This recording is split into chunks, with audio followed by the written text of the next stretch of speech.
Hello. Hang on a sec. I've got my audio not turned on. Why would I do that? There we go. There it is. That's weird that they have that off. Oh my God. Yeah. And of course, Facebook is amazingly terrible at working across time zones. You would think otherwise. But anyway, there we go. How you doing? Good, man. How are you?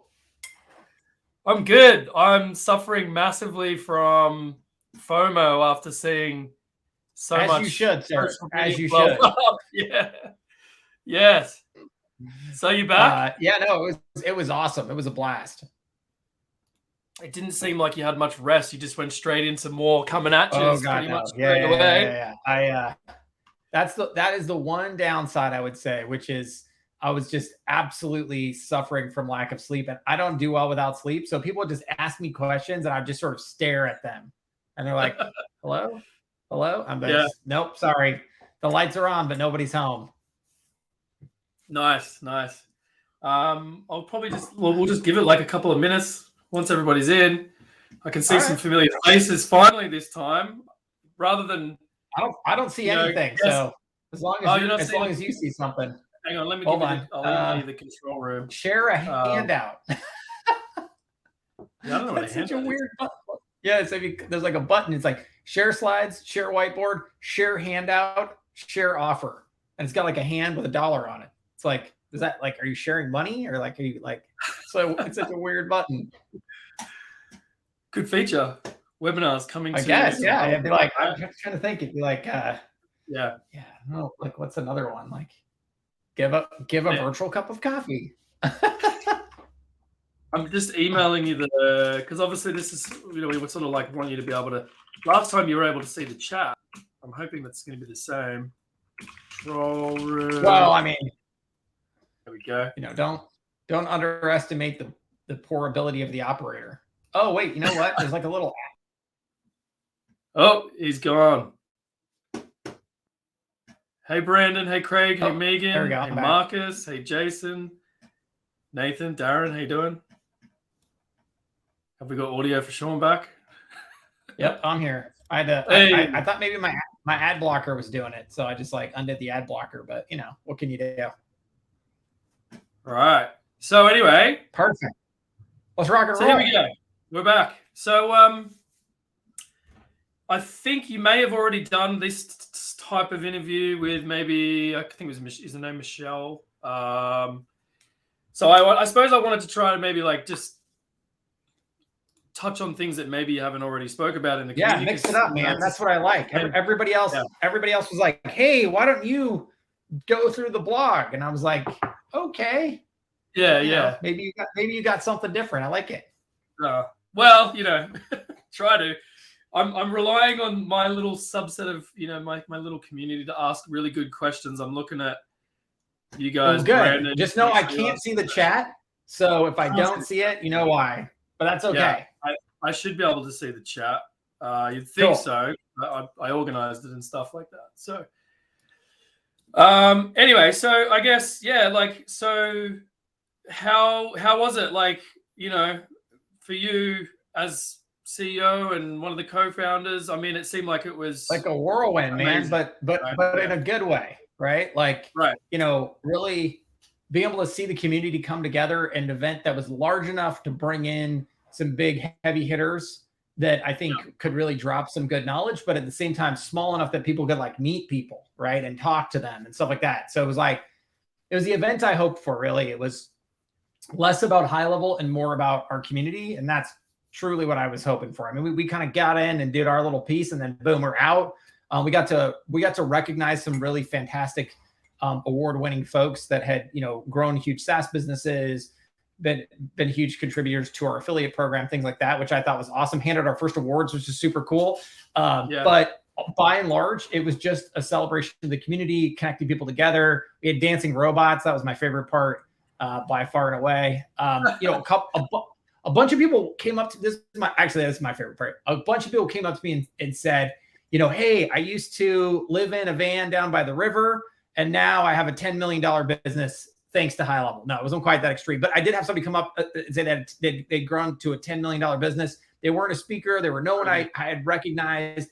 They weren't getting an award, any of that stuff. So that was really cool. And I had a bunch of other people come up and say very similar things. And that is exactly what we're trying to do. So it's kind of cool to see that achievement. Yeah, it's awesome. I wish that person was me, and it will be at some point. Well, hey, man, it's a very, very, very short amount of time here. Yeah.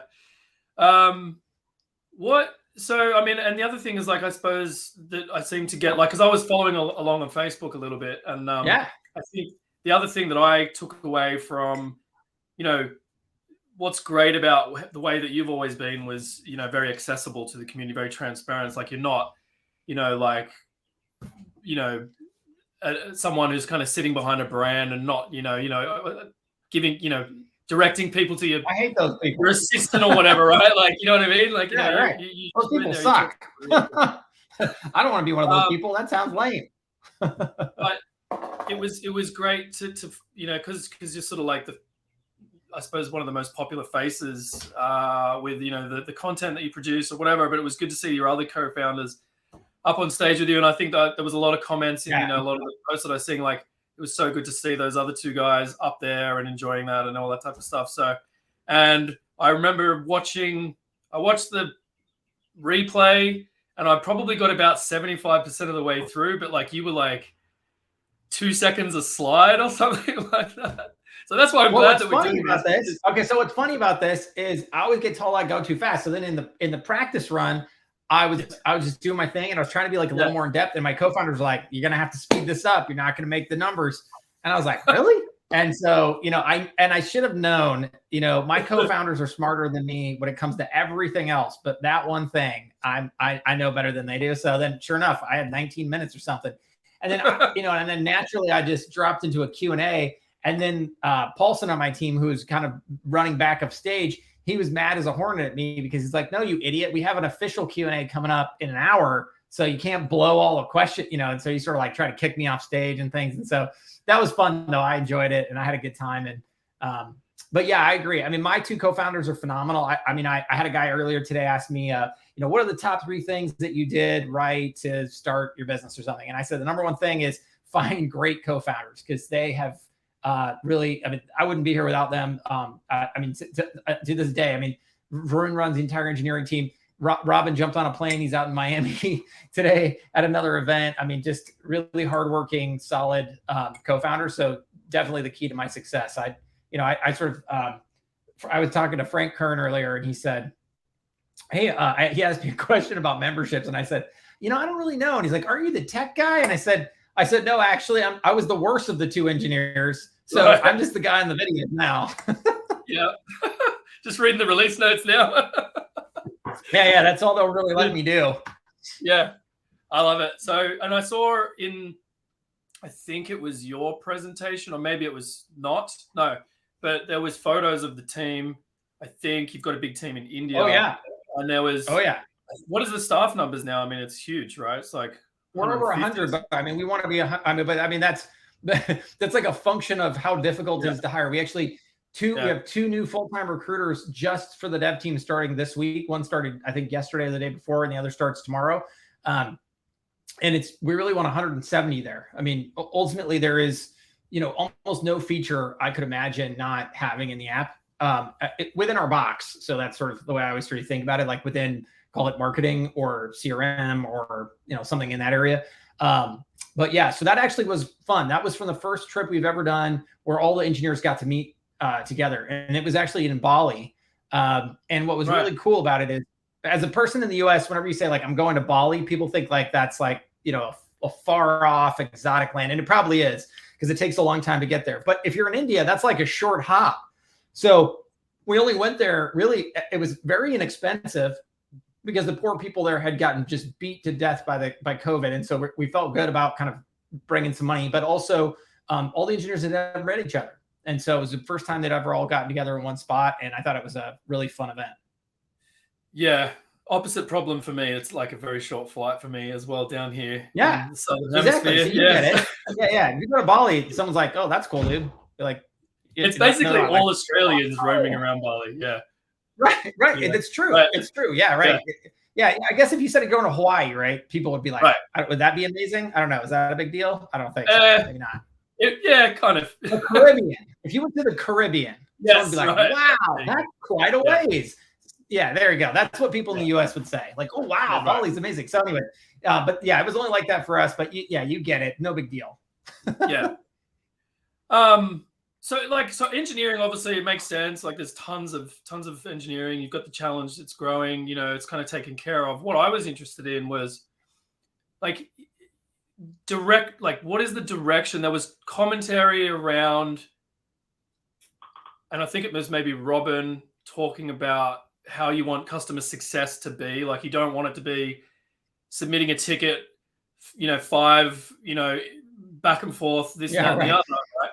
Support seems to get a bad rep from what I see. Yeah, I mean that's welcome to running a software company. I mean, in fact, welcome to running any company. I suspect no one. I absolutely love the support team of blah, because first of all, you only show up when you're upset and have a problem, right? And it's always urgent in your mind. And if you get anything less than that kind of treatment, you're going to be dissatisfied. But what I can say there is we're investing insane amounts of energy into growing those teams. I think we added 13 people in success just this week.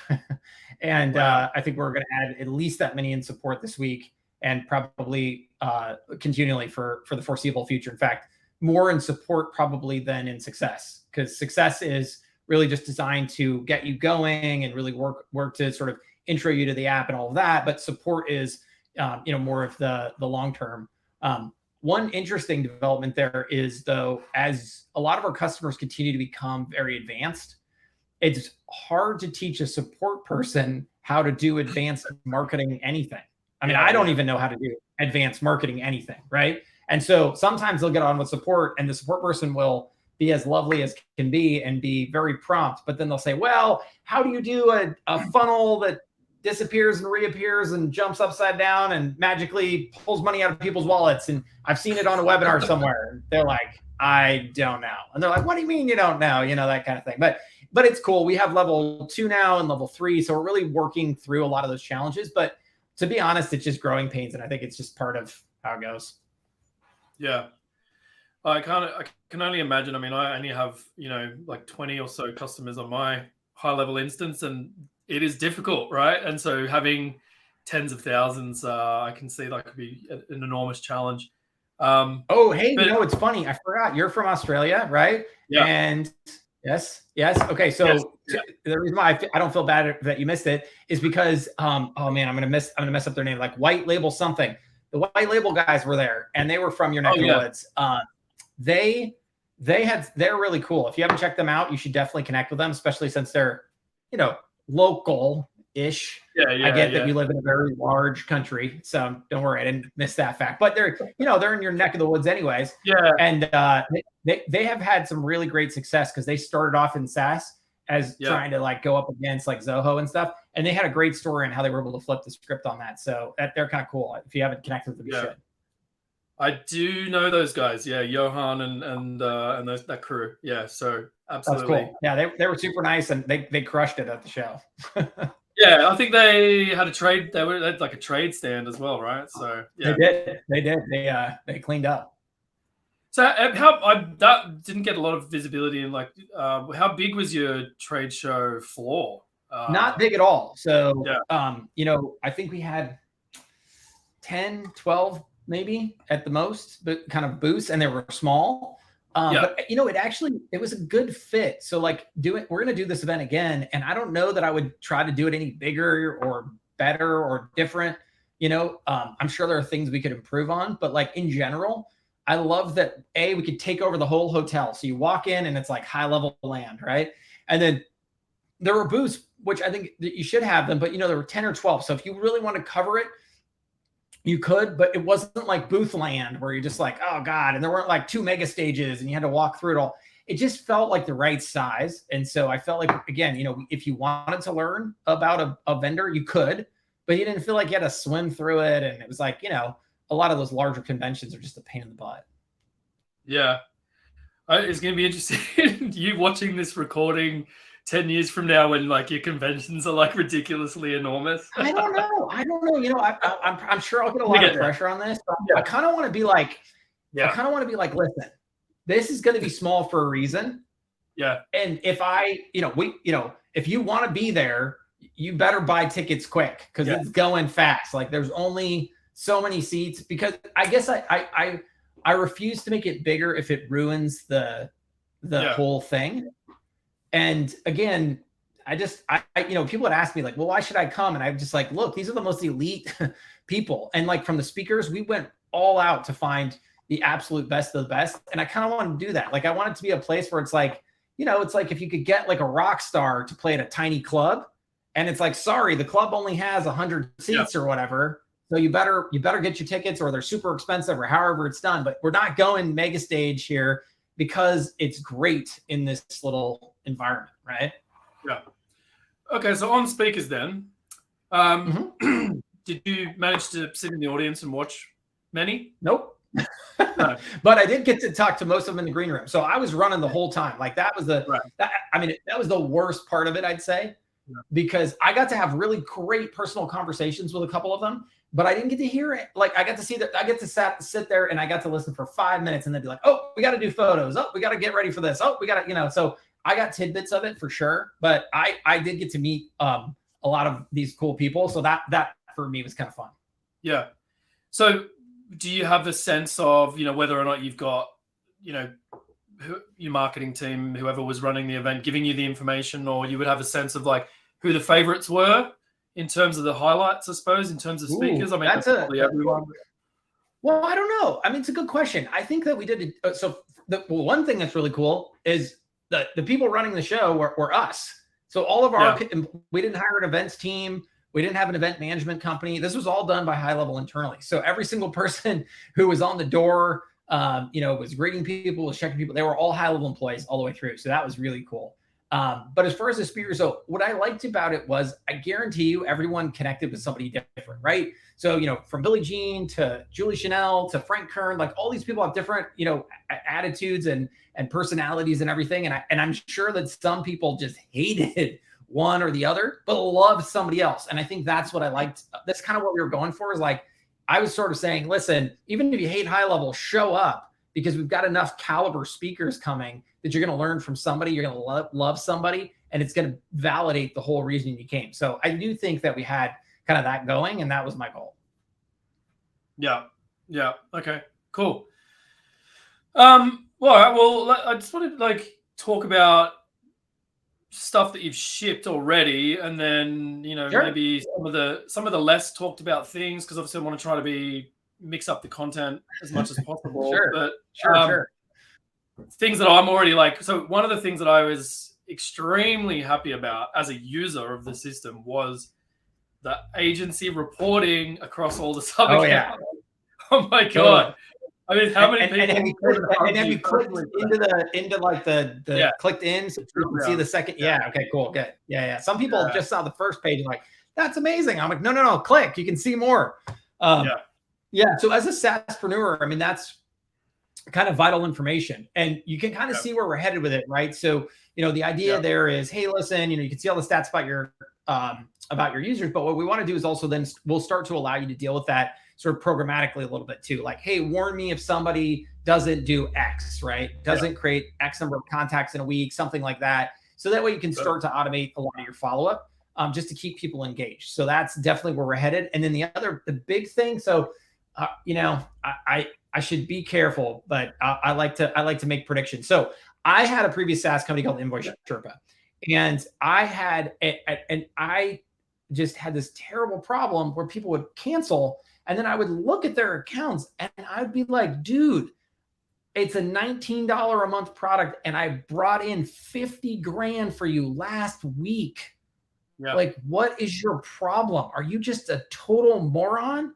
And they would say, I had no idea.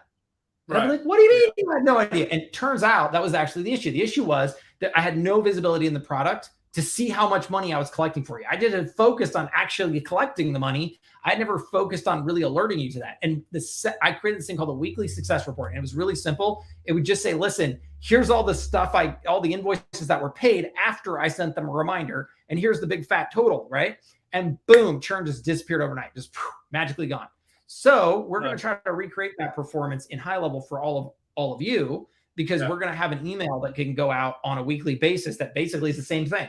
Here's how much money you're making. Here's how many leads you're getting, how many memberships and funnels and all of the sort of cool stats, number of chats you're getting, that kind of thing, and really make it a branded experience. And you get to pick and choose which stats go out and all that. But that's going out this quarter, and I'm super thrilled about it, because I do think, again, it's all about becoming like this really key part of your customer's day. And I think that report can do a lot. Oh, that report can keep half my conversations go away, right? Totally. I mean, there's still got customers where I have to do like a weekly presentation. I do a slide deck and I pull all the stats out and I present them. And now I just take a screenshot of I literally, yesterday, sent a screenshot of the usage summary. Good for you. See? There you go. Somebody asked about that in the town hall today. I was like, dude, just take a screenshot, man. Yeah, that's right. Awesome. But yeah, we will make that emailable. But we'll do something a little different. So we'll take all of those stats, put it in a really nice email that you can, that'll actually sit inside the account, and you can kind of choose what goes out, what doesn't, all that. But I do think if we can automate that, I think it'll just crush it for you. Yeah. And it'd be great to see, like you say, where you're going with it, which is to be able to have, in workflow, be able to say, if the number of emails is below 800 for this period or something, then do this, right? Yeah. That's just totally. That's the promised land on that one. So I'm with you. But that's the fun part. That's where we're at now, right? We're at the point where, a lot of the major features. So I was sort of just thinking, for the rest of the quarter, the things like WhatsApp integration coming out, the email sync coming out is going to be good. Between Outlook and Gmail, two-way sync is going to be huge. That sort of thing. And we'll actually start, there's a sales tool that's going to start off as the Yext sales tool, but really it's going to morph into more of a global sales tool where you're able to, basically do all kinds of analysis on social media posting and website speed and, all that. Basically say, oh, hey, potential customer, look, here's a free report. We'll kind of do all that. That's all coming out this quarter, and I think it's going to be amazing. But a lot of it is now about how can we take what we already have, which is a crushing number of really great features, but help you optimize all the reporting around them, because that's really what's going to make this a more predictable cycle for everybody. And so that's kind of where we're at. So I think the next quarter or two, you're going to see some really cool enhancements on the reporting side that'll help a lot. Nice. Yeah, love that. All right, and I have a specific ask because I got a friend that is really important to. He's in San Francisco. I can see he's on the webinar. Hello, friend in San Francisco. Estimates. His name's Brandon. Oh yeah, yeah. So that is okay. So that's the payments team. So the payments team right now. So this quarter, the payments team is going to roll out Authorize.net, which will allow us to basically integrate with a ton more gateway or whatever they are, whatever you call them, processors, gateways, ISOs, I don't know, some fancy thing. Anyways, a bunch of more payment folks. Anyways, and as a result, and they're also going to enable Apple Pay and Google Pay and ACH and Klarna and blah blah blah blah blah through Stripe. So that's sort of like next big release for payments. Then right after that, we're on estimates. So if I had to realistically think about it, I suspect that's probably Q1, but it could be, well, certainly get started this quarter, and let's see how far we get. But I would say there's estimates and there's proposals. So it'll be interesting. We're going to try to kind of strike in the middle because the problem is, at least in the US, I don't know about there, but like if you get a plumber coming out and they give you an estimate, it's a one pager. It has like line items, and it's just basically like, hey, I'm going to charge you $8,000 for the following stuff. Are you good with that? Right. And you just sort of say, okay. And they hit convert to invoice, right? Like that's it. But if you're doing a professional service, it's like, ooh, here's a pretty PDF with pictures and a smiley face of me and a big description of what I do. And the $8,000 is still there. It's just at the bottom, right? It's 6 pages deep. I always take those proposals and I just scroll immediately to the bottom because I'm like, I don't care about all that crap. How much is it going to cost me, right? So we're going to try to cut the middle there and create sort of like a middle ground. So estimates is a funny term because one person it's the prior and one person's the latter, but we'll try to give you something that fits both. Yeah. I would have thought it would, it makes so much sense to have that because I see a ton of people selling SaaS for those types of businesses like plumbers, right? And they have to do estimates. Figuring out how they do it. This is the problem with my life. Everything makes sense. I just need to, this is why I have 2 more recruiters starting this week. Now you can see why where this happens, because it's all just bandwidth. It really is. It's just, how fast can I bring people on? And then the one thing I will say is it's funny. It's easier to create a new feature than it is to evolve an existing one, because invariably when you come in and it's clean slate, there's a lot of things. There's a lot of scaffolding that we have in place. Like I have really cool UI libraries now and that sort of thing, so that the end product looks correct. And we have a lot of APIs that the engineers use to pull data in and out from the back end. But once something's in place, really going in and unearthing it and learning it, and knowing it and evolving it is way tougher. So estimating, because it's new, will be fairly quick to put out. You just talked about UI libraries. Now, what I was expecting, because you kind of teased it the last time we were talking, it didn't get all the way through your presentation, but was there something on UI? Like, I know there was dark mode on the app and things like that, but is there a new? So if you look at any of the new items coming out, they all have a very distinctive updated look. And I dare say a much nicer look. And so if you kind of think through that, we'll go and take that same look and feel and push it out through the whole app. So like go look at like affiliate management stuff or even all the new graphs and things, right? I think that's a much cleaner, nicer UI than many of the other prior components.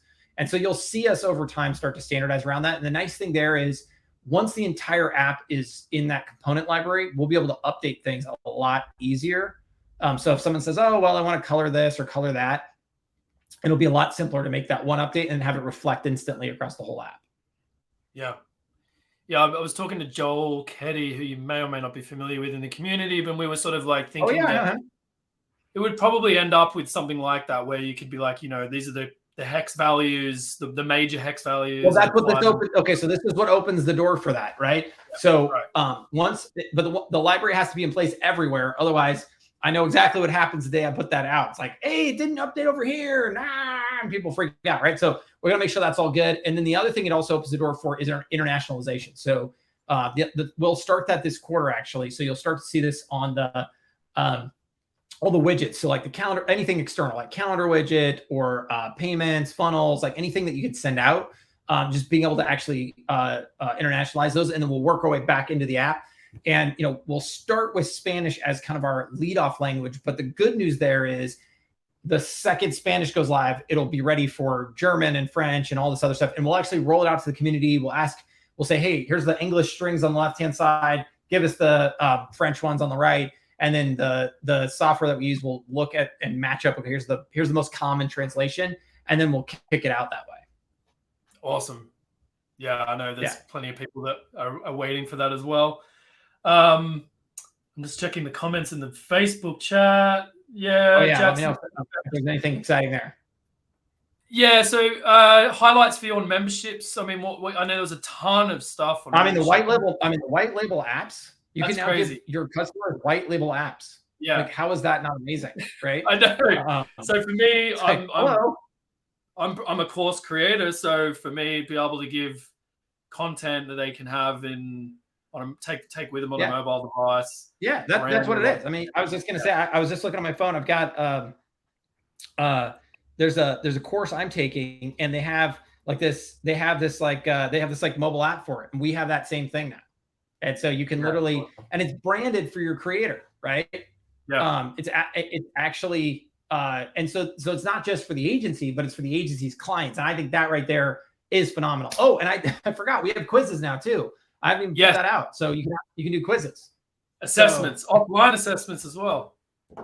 Yeah. Right? See, so I mean, I don't know. We're getting pretty. I mean, we already launched comments and stuff. I mean, if I compare us to like the biggest, baddest membership stuff out there, we're not really missing much anymore. I mean, there's a couple of edge cases or small features and we still have it on the roadmap to gobble it all up. But the big major ones, they're all there now, and then some. I mean, nobody offers white label mobile apps for memberships. It's just not a thing.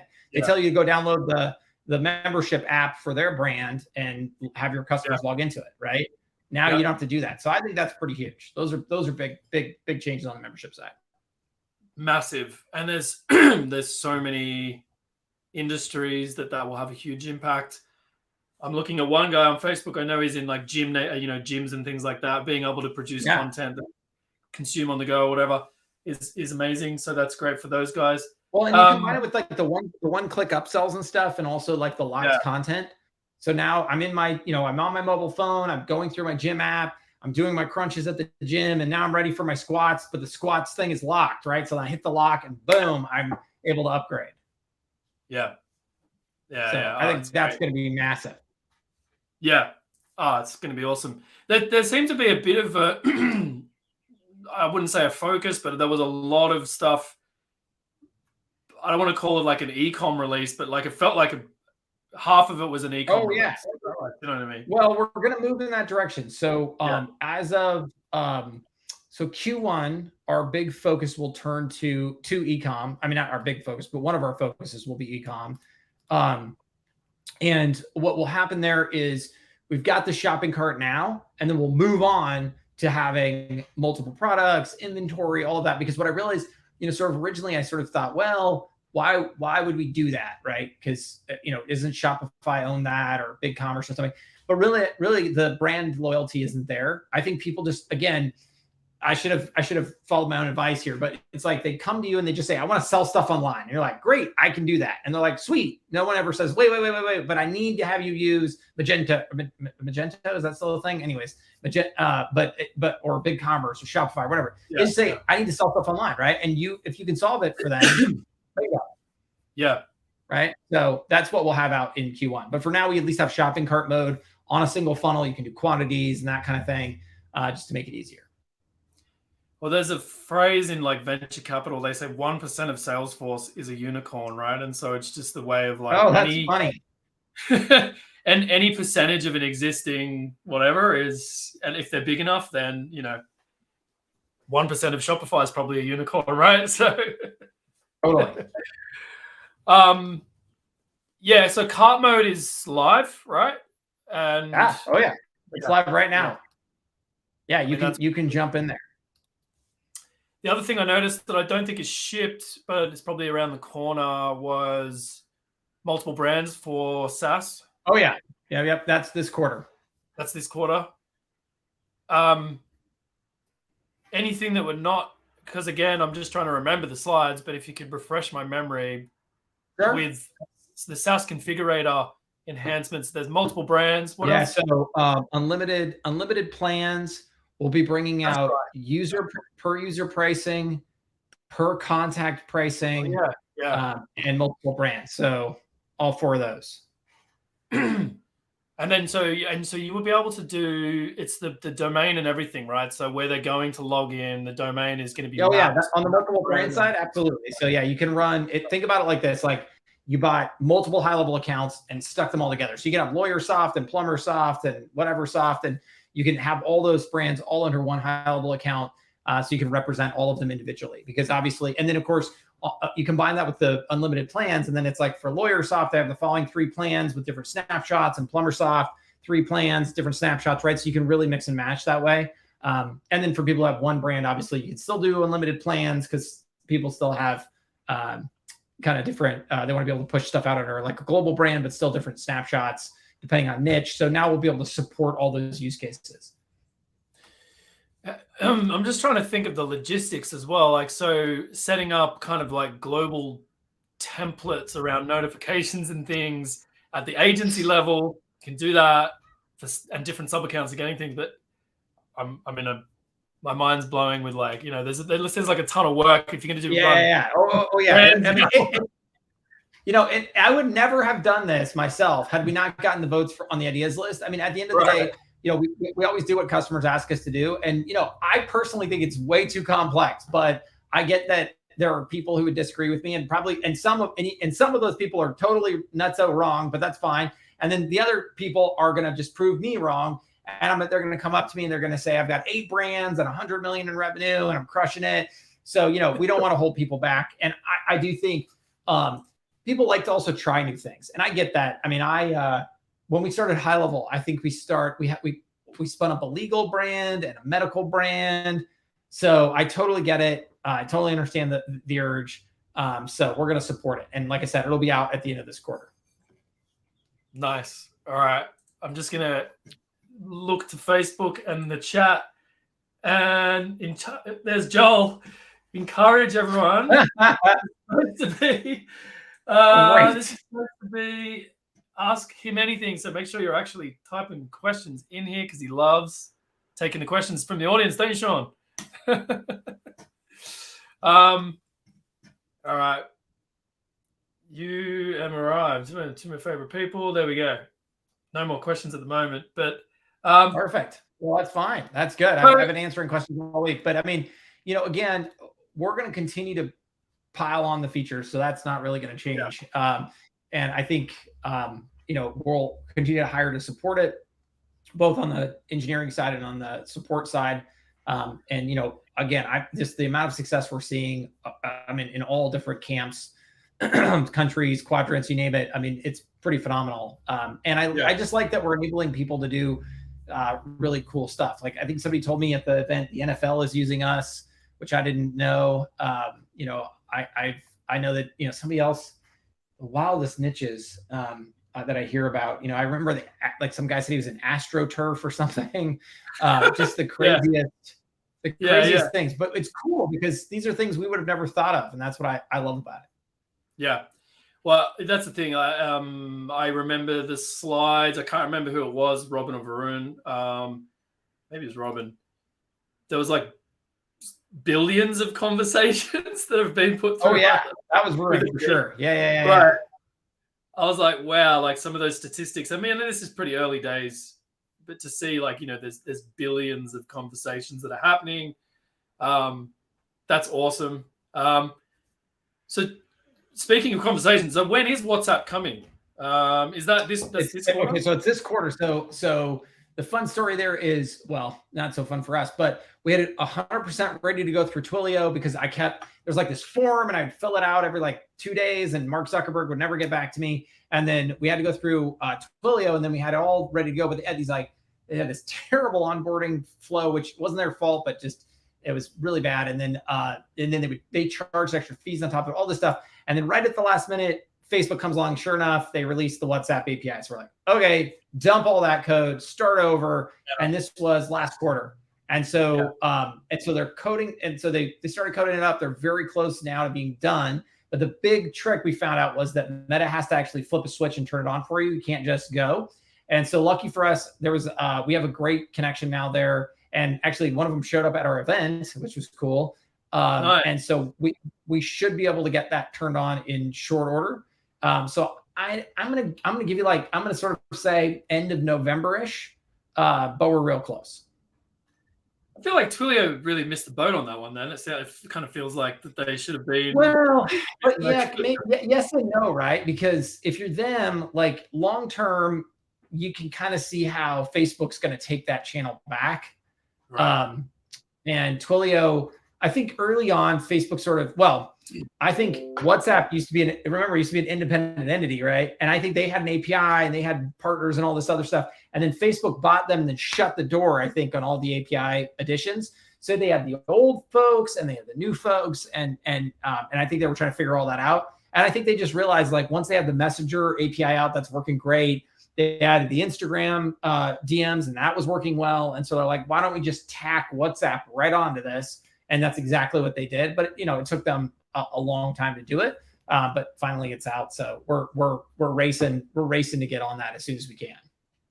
Yeah, I've got an interesting use case where I'm hoping that WhatsApp is going to be extremely important part of it. So I've got a customer here in Australia, got 100,000 members to their association, and we do a lot of SMS automation, and it saves them tons of time. The WhatsApp play is interesting. I want to be able to go like, hey, if they're on WhatsApp, like, use data, don't use SMS. Total. Right? Yeah, absolutely. I mean, this is kind of the thing, and I'm still hoping. We'll see how. Do you guys, has RCS made an appearance in your country yet? So this is Google we just got the internet, so we're kind of. Oh no, come on. So this is Google's version of iMessage. So this is sort of the cool thing. So Google basically took iMessage and created their own version. They made it as an open standard, and in the US, anyways, they're powering it basically on behalf of the carriers. And so any Android phone in the US automatically has access to it. And the idea is that instead of like Apple, where it's sort of iMessage, it's like closed walled garden that only Apple controls. RCS is sort of this open standard. But anyways, so and they're trying to get Apple, of course, to adopt it, and Apple doesn't want to, and all this stuff. So it'll just be interesting to see how it rolls out. But the cool part about that is it moves us off of SMS entirely onto a totally data-only channel that is not, country specific, carrier specific, but it's also not controlled by one entity. So it's actually it's not controlled by Google. Any carrier could run it independently, and it's an open standard. Anybody can technically run it. So that's I love that idea, because it moves us back towards this idea of SMS being a universal, everybody has it kind of thing, but away from, but it's controlled by one corporate entity, right? So I kind of like that idea. Yeah, there's, it also, I think particularly with WhatsApp, I think it gives you talk about internationalization being kind of a thing that you want to do. And, being my proximity to Asia has given me a lot of exposure into Asia, right? Southeast Asia is run on, WhatsApp essentially. I would say almost to the person, WhatsApp is universally the sort of SMS platform or what have you, the messaging platform of the world. I think there are some countries that use like Line or WeChat or something, but very few, I would say. And even there, I bet you most of those people rock both, right? WhatsApp is still probably present on the phone. And certainly every time I travel, that's how I do it. I use WhatsApp, and I find that so does everybody else. So I think it's a great common standard, and I'm excited to use it to hopefully, like you said, internationalize a lot faster. I'm just looking at, you obviously don't have the Facebook comments. I'm just looking at the Facebook comments. Jonathan Wells says, hey, don't know if you know who that is. Question from Joel. He's asking contract signing. That's an interesting one. Are you going to be... That came up on the town hall today, actually. And that is, so right off the bat, so estimates and contract signing are sort of in my opinion, sort of interconnected. So it'll be part of that motion. So I would say Q1. Yeah. I'm also looking at integrations. So there was QuickBooks already. I remember that integration being there. Yeah, it's still there, but it's not hooked up to the invoicing. So that will come as part of the payment team as well. So I'm trying to think when that'll happen. I still think Q1, because we're going to expand that team. They might get that one. They might get to this quarter, but I don't want to promise it. We'll see. Yeah, I've noticed. I'm getting questions myself. My little community around the manipulation of so there's invoicing, but then different tax regulations in different places. It's I know in Australia we have to have a tax registration number displayed on an invoice, and it needs to be called a tax invoice. It can't just be called invoice. And I was surprised that there was no way of manipulating what appears on your invoice, apart from Oh, I didn't know that. Always should fix special that. terms. Yeah, and I was like, oh, okay, that's cool. But I'm sure that's coming, right? Like, Oh yeah, absolutely. I think we sort of ebb and flow. So like it depends on who we're talking to. Like affiliate management has not come up on this conversation yet, and yet Right. in the internet marketing space, affiliate management software is massive. And so we just released that, right, as part of Level Up Day. And so if you're a local now, ironically, of course, I think there's a massive play to be made using that with local business to create a lot of referrals. I think it could be a referral management product very easily. And I think, but I would say in traditional circles, it's more of an internet marketer kind of thing. But that's how we work. We always tend to do a lot in something like local, because that's how we came out with invoicing and reputation management updates and all that. And then we'll flip back over to more of an internet marketer persona, knock out some items there, and then flip back. And every time we put in a new feature, of course, the teams all stay in place, so those products always get better. And so I think like this last quarter for invoicing, we came out, like I think recurring invoicing came out, putting payments in there manually came out, like I can't remember something else that came out, but point is and like taxes were put in, anyways, all that stuff came out in this last, like in the third quarter, which is the last quarter. So it's not like we didn't do anything. We did a ton in invoicing. It's just here we go, right? And then the next thing up is payments. People want to do. I can't tell you how often I get head up for non-Stripe payments. So it's like, okay, let's take care of that, and so it's just mining through it, but we'll get there. I think I can't wait though. I think estimates are going to be huge for local business. Proposals will be huge for kind of local service business. That'll be kind of funny, like I don't know what you want to call it, but non-HVAC plumbing, kind of the hard services will be estimates, and the non-hard services will be proposals, which are essentially the same thing. Yeah. No, but it's interesting that you make the distinction, because it's clear to me that you speak to the community and they make that distinction. They're like, hang on a second, this means this to these people, doesn't to this people. There's a question here just talking about like, so with the affiliate management, right? Yeah. Are we? I'm going to try and take the question and sort of rephrase it, but integrating that across other areas of the system, like so you'd be able to like have an element or something like that in your workflow builder or something like that says like, if this is happening, like somebody's of course, absolutely, for sure. I mean, MVP here was, hey, you want to run an affiliate program? Boom, here you go. You can add affiliates. They can get links. You can create campaigns. You can track sales. You can do payouts. And I was like, that's it. That's the MVP. That's the skateboard. Let's ship it, and then let's see what happens from there. And so, of course, we already have a laundry list of additional items, but of course, all the automations and stuff goes with it. But the ironic part of it is none of those are required to start running an affiliate program. So what I'm curious to see is how many people don't leave the excuse of, oh, well, it doesn't have that feature. It's like, no. There's enough feature those are all the features I had when I first started running the affiliate program for HighLevel. So, there are definitely going to be people who are like, well, but I am a super affiliate program user and I need all these features. That's great. Cool. You stay over there. But everybody else, the 98% of people, it's like, hey, go run one. Have you done that before? Because if not, you don't need the automations actually. Yeah. In fact, we don't even use them ourselves. I mean, I run what is a very sizable affiliate program, and I don't automate anything. Just saying, there's no workflow triggers for me, and yet we're crushing it. So, no excuse for you, right? So go out and make it happen. There you go, JP. I'm just gonna call him out. One more question from Jackson. He talked about. This is an interesting point. So with all the different communication methods, right? Probably makes sense that you would be able to have them volunteer a preferred method, and then that is like, oh yeah, okay, so I prefer SMS, and then so the checks to see if the preferred method is available. That's terrible. But I don't. That's a tough one. He can put it in. It doesn't seem crazy at all by any means. But I think happens in practice. I think what happens in practice is people come in on a channel and they might give you like another channel, but most of the other channels, so outside of SMS, which revolves around the phone number, so you get phone calls, SMS, and email, right? All the other channels, what's interesting is you can't really give me those channels. Like you can't say, oh, here's my Facebook messaging channel. We'll see how WhatsApp works. But here's my Instagram DM channel. It doesn't work like that. It's a one way. Like you have to contact me first. It's a permission based sort of thing.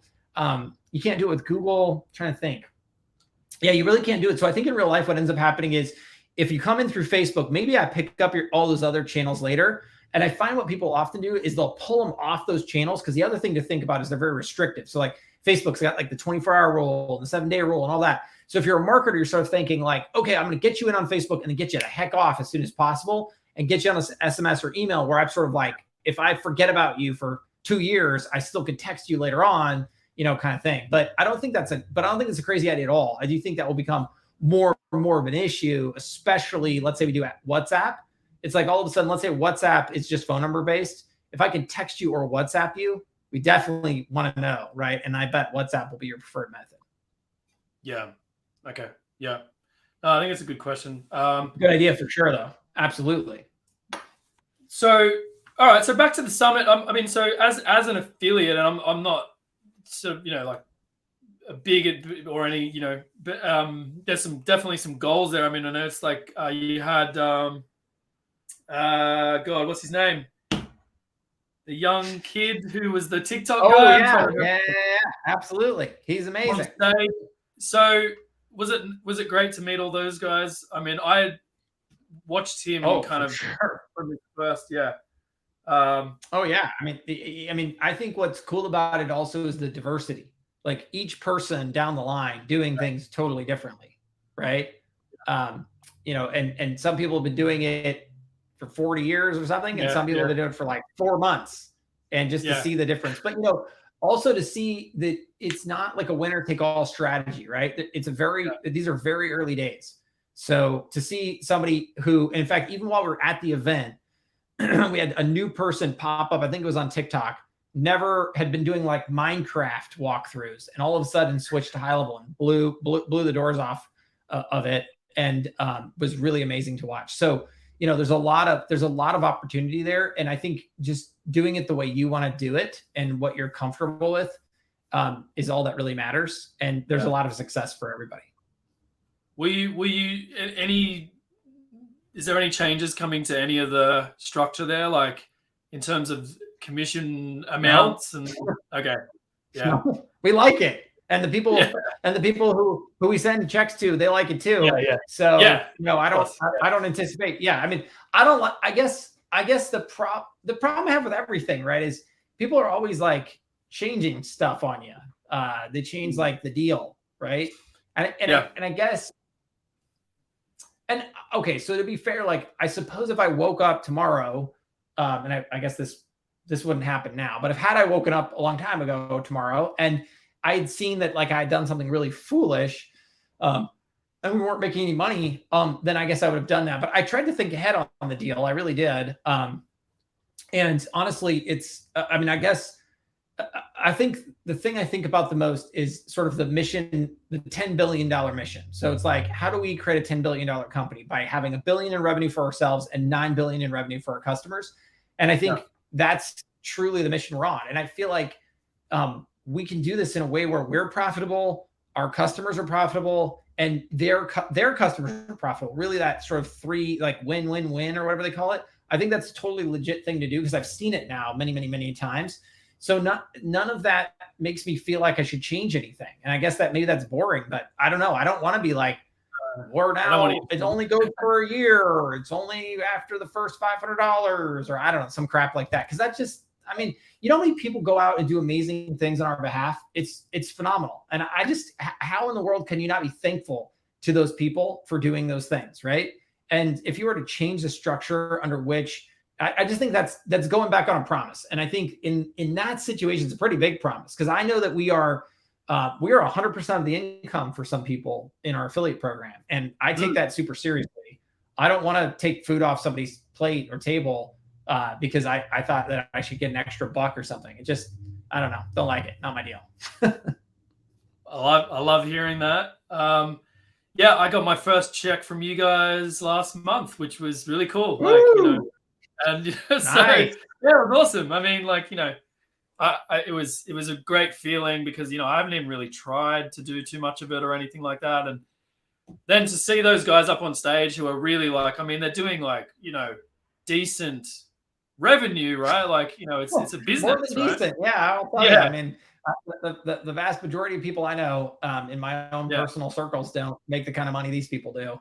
Right. Yeah, it's pretty phenomenal. But what I also think is cool about it is how they do it. So like our affiliate, they are technically affiliates, but the way I think about it is, most affiliates they're just rando people buying lists, sending emails, all this other stuff. But our best affiliates are teachers. They're people who are somehow helping someone not only just get on our systems, that's cool and all, but also do something else, like achieve something, help their customers grow a business, right? So I just think it's the right way to reward people. And honestly, it's funny. All of these people would be out doing what they're doing, the way they're doing it anyways. And I think many of them actually would still be recommending us for free. The difference though, I think, is that I see the labor that goes into it. I see the creativity and the time and the work. And I think it's ridiculous not to reward that, just because I think it costs them money to do half this stuff. A lot of people run ads and things. I mean, that's not free. Right. Yeah. Yeah. Well, anyway, so I mean, look, I was congrats. Oh, cheers. Yeah. I mean, it's interesting, but I always sort of I'm tossing up. I'm like, if I'm teaching someone how to use it though, does that mean that I need to make sure that I make more revenue from my SaaS company? Because I talk about SaaS a bit, right? To prove that what I'm teaching them actually works, right? And so I kind of always am toying with Jeff Miller's like that too. I talked to Jeff at the event, and he's the same way. He is purposely smaller by 10x than like a tenth of what he could be, simply because he has that same hang up. And I think to be fair, you don't want to be. It all just depends, right? But I mean, I think the idea is that you got to find your comfort zone, right? And wherever you sort of feel comfortable, I think is important. If it were me, I would sort of try to stay connected like you are, right? Like try to have a client base, because things do change over time. But I also think that if you've ever met people who run really big coaching programs, I mean, they're not teaching terribly lame stuff. They're teaching really important stuff. And it's really hard to do. It's a full-time job. So them being committed to doing it, I think, is important. And for the record, it's not like they just sit around and teach the same old stuff over and over again. They're in market, learning the techniques and learning what's happening and all that. And I guess somebody once told me there are great coaches that have never played the sport, right? So what I've realized is that that's actually true. I think there are people there are coaches that have big winning histories and things in all kinds of sports and never played a day in their life, or certainly didn't play at a professional level, right? And so I think there's something to the idea that you can be a great coach even if you're not a great athlete, right? Yeah, that's a good. Whoever told you that is pretty wise. That's good. I think that's good. Yeah, I think that was my 10-year-old son, but I can't remember. But somebody. How many kids have you got? Uno. Uno. Okay. Well, cool. That's all I can take. That's all I can handle. Okay. I got 4. I'm kind of. Oh, well, you're a busy man. You have my sympathies. The main reason I didn't. I was talking to Kelsey about it, and I said the main reason I didn't jump on the 16.5-hour flight out to Dallas was because of that. But for sure. Wherever it is next year I'm going to be one of the first people to buy a ticket. That's for sure. Well, and it's hard. Look, I mean, my wife planned a lot of the event, and she was there, and we, our son stayed with grandma, and she left, halfway through the week to get home, because it doesn't matter. You got 1, you got 4, it's hard. Being a parent is tough, and they miss you and they want you home, and it's hard to see them crying over FaceTime, and at some point you want to get home. So I totally get it. Yeah. What would you say, for you, biggest takeaways personally? When you're talking to friends at a barbecue and they're asking you about it, what do you say? Oh, I mean, my biggest takeaways there is that I'm kind of an odd duck. It's hard to talk to anybody about what I do. That's why I like talking to people like you, because you get it. Most people either they don't get it at all. I mean, I think this is a problem with entrepreneurship in general, right? Like, you talk to someone, you're like, oh, what do you do? Oh, I work here and I work there, and I 8 to 5 and vacation time this and all that. And you're just like, yep, I don't get it. I'm like, that sounds terrible. It's like, that sounds like eating glass or something. Like, why do you do that, right? And so I guess that's the tough part about, where, and people, and then you'll get the advice like, what you need to do? You need to join an entrepreneur group, and you need to really like hang out with a lot of those people. And you're like, no, you apparently don't do this either, because you know how much time this takes. It's not like from 1 to 4 every day I'm doing this, right? Like, it's not like that. It's all in or nothing. And so you don't have a lot of time to be like just hanging out with random entrepreneurs in your area. It sounds nice, but I've just never been able to pull it off. Yeah. I can definitely relate to that. I think, did you get sort of like a feeling of confirmation that you've built something that's going to last, and that have you achieved any set of, like, are you crossing off a milestone at the end of that, going kind of like, I've ticked that one off now? Oh, I mean, for sure. I mean, I do think it validates the model. And I think that's the most important thing about what we do is it validates this idea that we've built a business on sharing and on community. And I think that makes us different in a way that other people just can't understand. And the number of people that I get funny looks from, both in our market and outside of our market, is actually pretty amusing at this point, because I think it's the kind of thing where people just don't understand how it works until they try it. And then once they're here, they're like, oh my gosh, then they think, how is it possible? But, it is very possible. And I think what we're trying to show people and have shown people is that you can do this differently, right? You can build a really great business by helping others, and helping others, not just like helping them like for fun, but helping them make money, right? Helping them grow a business. And I think that's what's cool about it. And, not everyone gets it every day, and that's a bummer sometimes, but what I always think, I'll get you down the road. Don't worry. And I think the goal here is just to keep doing what we're doing and get this out to as many people as possible. Because I do think, if anything, I've learned there are a lot of people who do, at the barbecues, who secretly really want to say, let me the heck out of this thing. I want out of this job. I want to start my own business, but I don't really know how. I don't know where to go. I don't know what to do. And I like the idea that we have an entry point for them and a way to help them. And if they get the right coach and the right system and they put it together, magic can happen for them. Yeah, definitely. I see a lot of people coming through, especially Dom's kind of community. Like, they're basically like off couch, right? Being inspired by whatever. And it's like, how do I all start somewhere, right? Yeah, exactly. Yeah. So I want to be conscious of your time. Are you with us for the next 5-10 minutes? Oh, I don't know. Am I? Let's see. Yeah, I'm good. Okay. No worries. So Q4, anything that, so I'm just trying to remember, but I'm trying to think. Two-way email sync is going to be big. Inbound calling on desktop, I think, is going to be big. WhatsApp is going to be big. Those are the things that'll be really big. What? Yeah, inbound calling on the desktop, not just the web app, not just the app. Of course, yeah, and that I think is going to be super, super, super important. Yeah.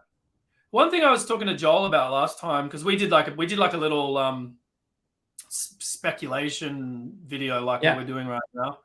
And we were like, the call reporting and the agent reporting kind of area looks like you built it over a weekend, and it kind of like hasn't been touched, right? And like, is it?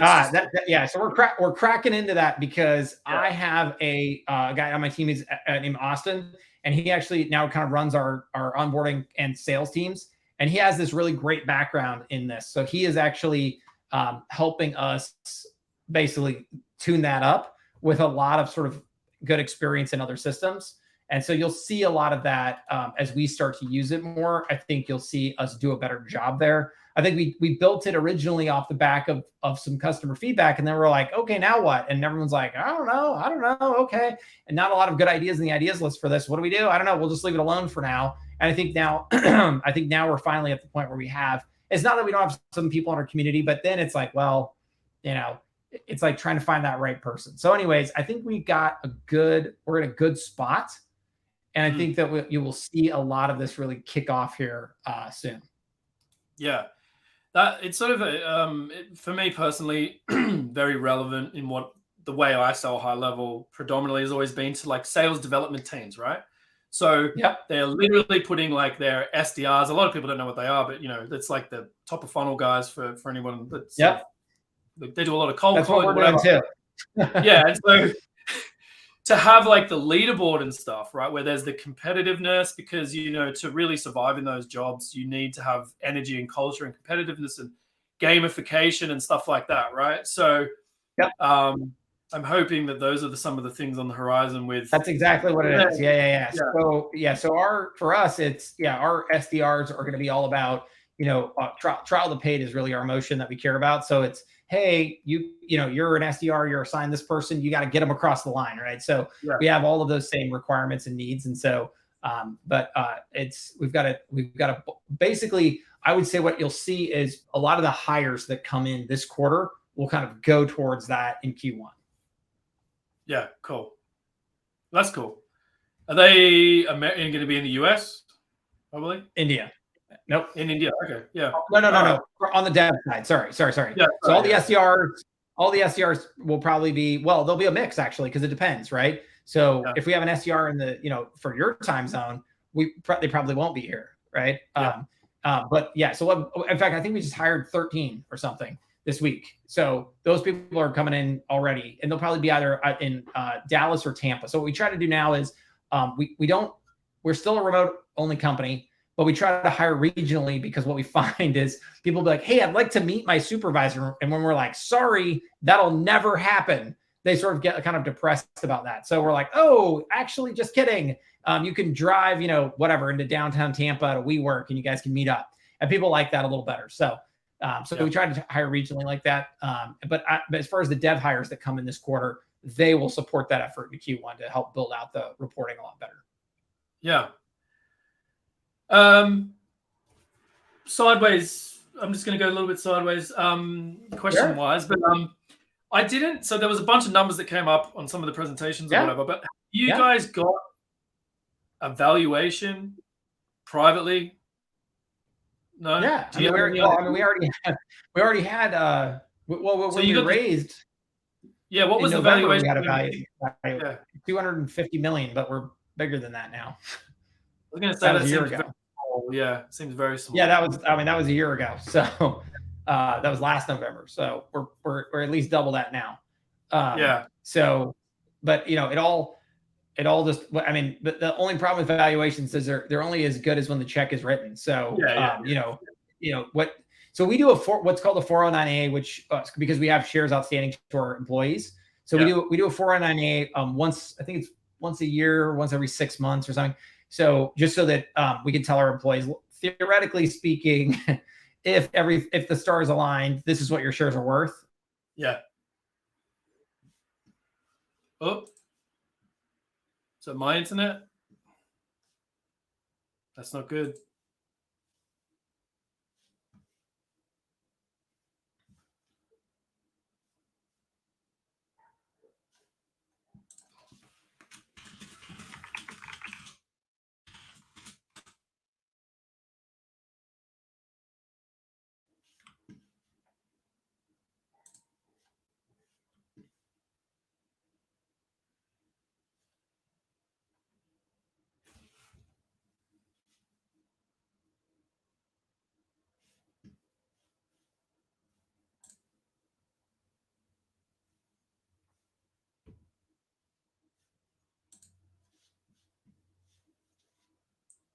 I'm good, but Shaun's internet is bombed out.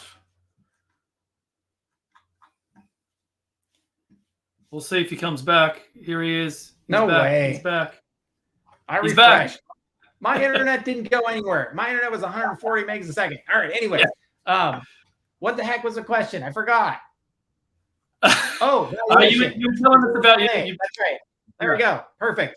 Yeah. So I don't know, but we don't spend a lot of time on it because it doesn't really matter, right? Because valuations only matter when you go to sell.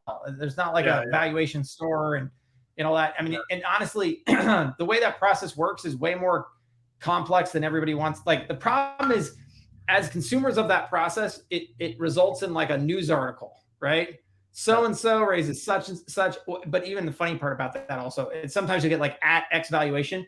But the other problem is you don't even know what that really means, because like a lot of times, like, so like on the valuation side, something that I learned, which I never thought of as obvious now, is, you know, you can get into lots of situations where people will give you valuations that are super big.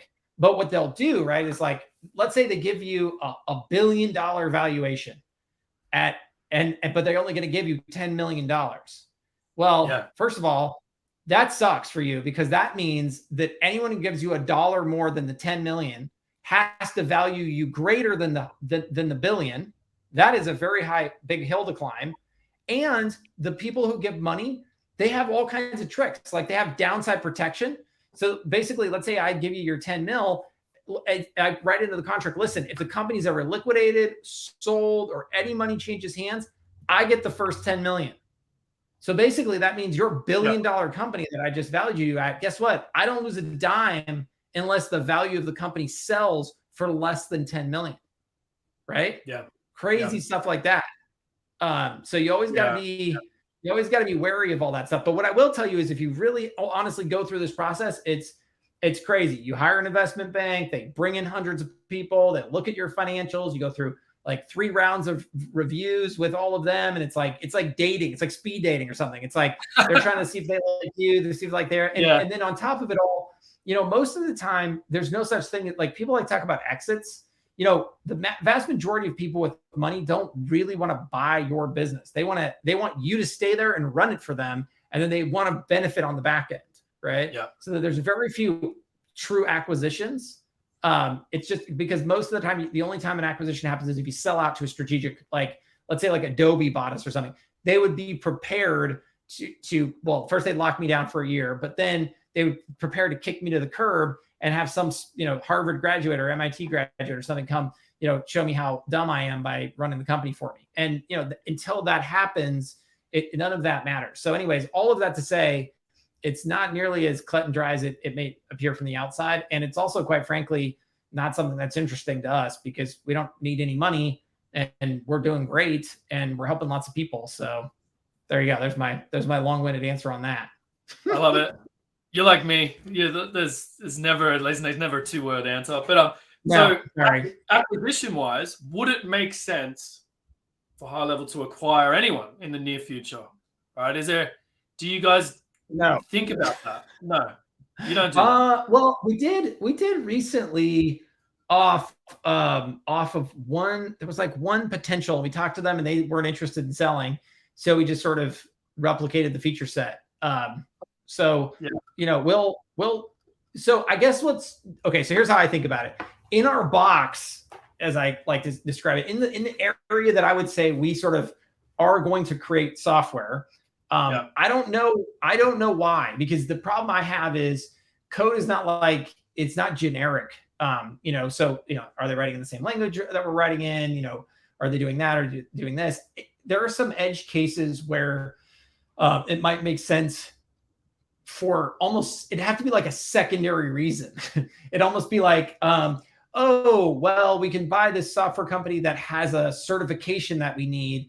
And we don't actually give a darn about the code, but the certification process is going to take a year, and it's cheaper just to buy them to accelerate that, right? Like something weird like that is going to be, you know, the reason. And then anything outside of our box, I'm just going to go and be like, hey, we've got an open API.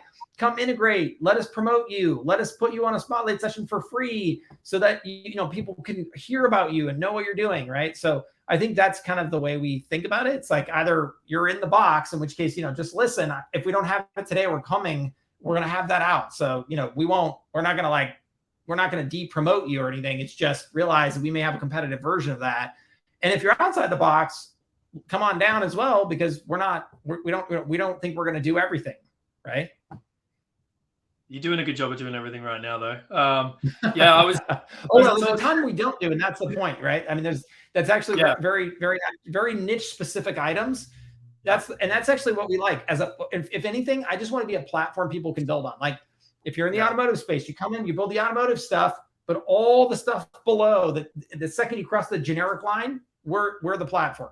And so as a developer, you're thrilled because now you have domain knowledge. You write just the code that you need to write to do the thing that you need to do. And all the other stuff that you just need is in the platform automatically. Yeah. I noticed there was a developer, there's a marketplace. Is it being shipped? I'm not too sure. Yeah. This quarter. This quarter, yeah. Yeah. Any commentary on what that's going to look like? Is it just, it's a marketplace? Well, it'll be in-app. It'll be look like every other marketplace you've ever seen in an app. But I'm excited about it because I think it's going to allow us to really promote all of the hard work a lot of these folks do. And, you know, obviously we put them on spotlight sessions, we put them on stage, you know, that kind of thing. But I get the fact that they're not in app every day. And so we really do want to change that, which is why we're going to build it out this quarter. We're also working on a certified partner program. It probably won't come out until Q1, but I'm pretty excited about that as well. Another way to share in kind of the love with people who aren't necessarily on the integration side, but are providing a tremendous amount of value by helping people get HighLevel set up and going and that kind of thing. So lots of those different opportunities coming up. Definitely want to promote the heck out of anybody who is doing anything close to, you know, even if they're just people helping our community, our customers, even if they're not involved with us, right? But from a more formal side on the developer marketplace, absolutely. It'll be an app. You know, you'll have reviews and you'll have categories and, you know, that kind of thing. Yeah. Awesome. Cool. All right. Well, what did we get through? What don't we know? What don't we know? What don't we know? Like, tell me something juicy. Q1. Or sure. I'm gonna try to put out AI copywriting in Q1. Wow. All right. Oh, you know what I wanted to know about? So you talk about AI copywriting, right? Yeah. Do you see something like, you know, in some of these cold email systems where they have like this thing called syntax?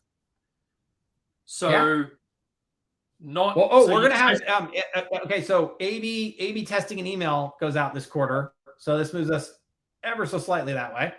Yeah, because then that well, I do a lot of cold email, right? So being able to then if you've got what AI copywriting, that's awesome. So how do you see that working? So go ahead. Is it just a subset? Like it's just like its own menu item where you go in and do this, or is it like? I think we're going to do both. So the sort of gold standard is the GPT-3 library, and it's just an API, and there's a gajillion. I mean, it's almost like, I don't know. It's like, it's not a big deal basically, but yeah. So the way I see it is like, we're going to do two. It's going to be in two places. It'll have its own section where you can just sort of go in and say, I want to write a thing. I want to write a blog article. I want to write a social media post. I want to write a whatever. And then we'll also make them context specific. So I'm in the blog editor or I'm in the social media editor, and I could be like, generate, you know, boom, click here. It'll pop a little modal, ask you the questions they need to ask you, boom, generate it and go. And so we'll probably MVP that out in blogging and social media posting. But yeah, it'll be both its own section as well as, and then what we'll do is we'll just take the GPT-3 sort of playground sort of thing, and we'll tune it a little bit. And then so the way they've done it is really interesting. It's just an API that has a cost associated with it.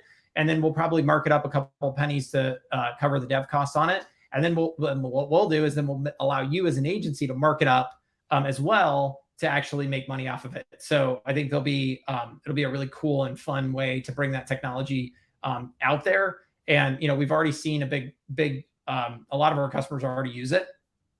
And so I think just integrating it into the app would be a really cool way to do it. Yeah.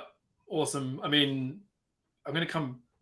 So a lot of what I've done is built off the back of like dialogue flow, right? So being able to grab conversational machine learning algorithms to say like, this is the intent. Dialogflow is great for that. Yeah. Dialogflow rocks it. Have you seen GPT? I'm waiting for you to go. I'm waiting for one of your videos to be like, no, you don't need Dialogflow anymore. We've done it. And I'm like, sweet, no worries. Have you played with GPT-3? No, because I just use the Jasper or whatever it's called. Oh, okay. Well, it's wild. I mean, I take no credit for this. I I remember, I think it was Quentin Newman or somebody who's like, hey, have you seen this, like 6 months ago? And I was like, oh, blah, yeah, whatever, and then, he kept bugging me about it. And then I finally checked it out, and it's wild. I was like, it's funny. As a software engineer, I'm like used to like coding it up and like, and I kept looking for like the how-tos and stuff.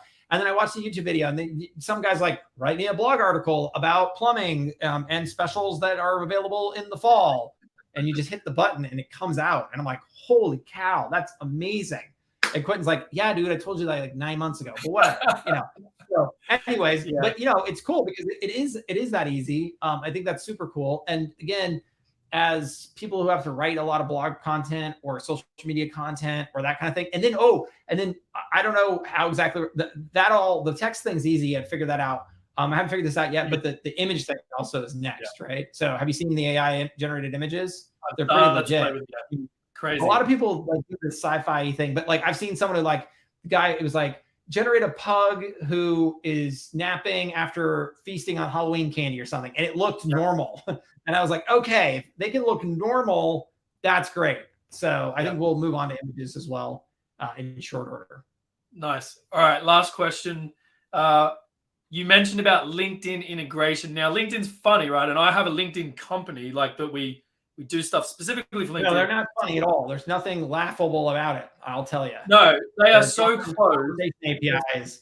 Yeah, they're so close, right? Behind a big wall.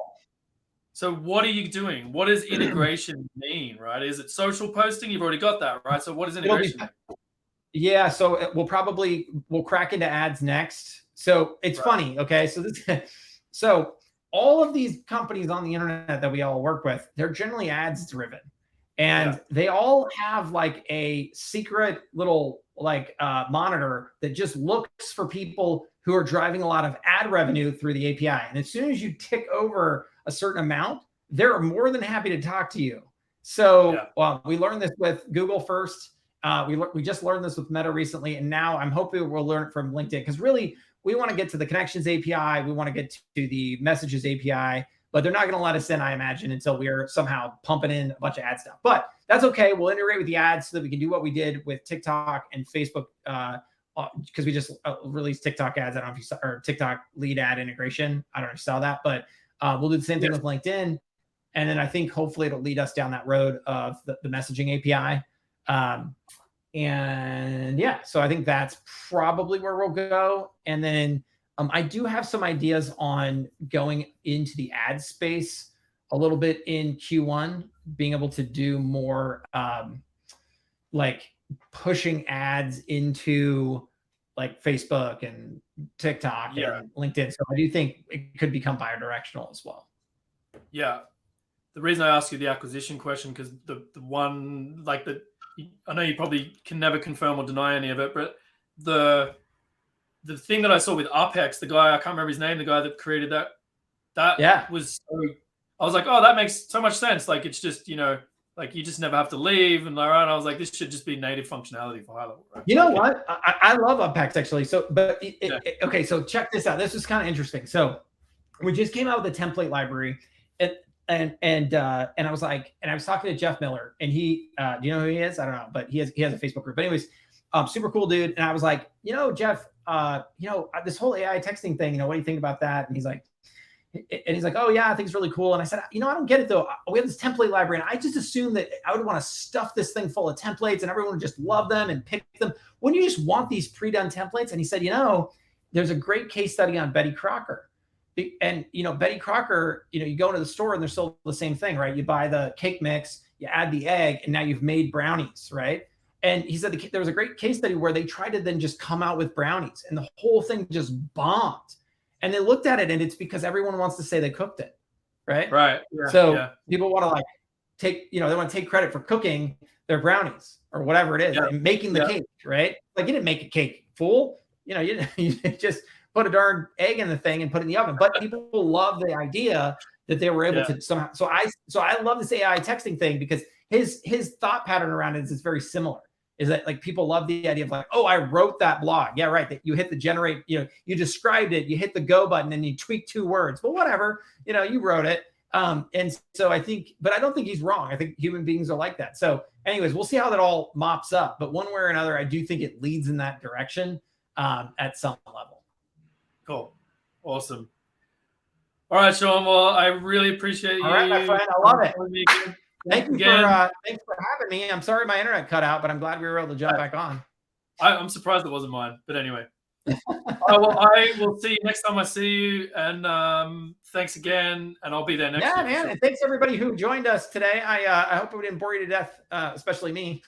We still got, we still got 6 people on Facebook, and there's a few still on their webinars. So there we go. I love it. All right. Well, we'll see you again next time.